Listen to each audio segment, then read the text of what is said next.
Hello friend नमस्कार। Income tax department तरफ बहुत भल पोस्ट वैकेंसी रही जहाँकि मल्टीटास्किंग स्टाफ और इनकम टैक्स असिस्टेंट वैकेंसी रही। तो वैकेंसी 7टी टोटाल रही। सैलरी जदि देखा ताहले तो सैलरी जदि देखा इनकम टैक्स असिस्टेंट सैलरी 19,000 रु 81,000 पर्यंत पर मंथली रहिबो। सैलरी फॉर एमटीएस 18,000 आप 56,000 पर मंथ रहिबो। एजुकेशन क्वालिफिकेशन जदि देखा आप मैट्रिक बा +2 पास टी करथिले आपण अप्लाई करि परिबे।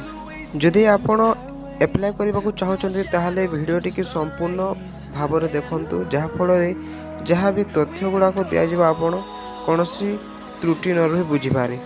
तो हु कैन अप्लाई देखा जी ऑल इंडिया कैंडिडेट अप्लाई करेंगे और जेंडर मेल और फीमेल। यदि पोस्ट नेम देखा टैक्स असिस्टेंट और मल्टीटास्किंग स्टाफ। एप्लिकेशन मोड जी देखा आप ऑफलाइन एप्लिकेशन देवा पड़ो पोस्ट मध्यम एप्लिकेशन स्टार्ट दे देखा ऑलरेडी स्टार्ट हो जाइए। एप्लिकेशन लास्ट डेट देखा 31 डिसेम्बर 2021 रखी रही। तो निहाती भाव में आप जल्दी अप्लाई करूँ। इनकम टैक्स रिक्रुटमेंट वैकेंसी जो देखा टैक्स असिस्टेंट 5टी पोस्ट वैकेंसी रही और मल्टीटास्किंग स्टाफ 2टी वैकेंसी रही जहाँकि 7टी वैकेंसी टोटाल रही।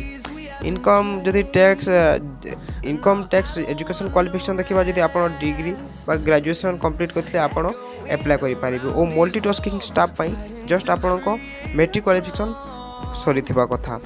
तो इनकम टैक्स एज लिमिट जब देखा एज लिमिट देखा 18 वर्ष 27 वर्ष आपको होता कथा और मल्टीटास्किंग स्टाफ 18 वर्ष 25 वर्ष मध्य आपको रही कथा।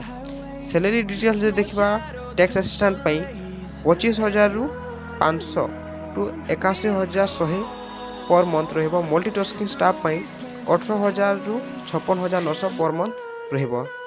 तो सिलेक्शन प्रोसेस जो देखा आपण रिटन एग्जाम हेबो।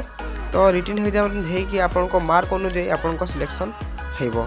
तो जदि आप अप्लाई करबा चाहते ताहा निश्चित भाव में अप्लाई करूँ और आम सहित जोड़ी रुहतु जहाँफल एमती नुआ नुआ वीडियो देखापी आमर चैनल को सब्सक्राइब कर दिंतु जहाँफल आम जहाँ भी नुआ वीडियो अपलोड करूँ आप सर्वप्रथम देखिपारे। Thank you.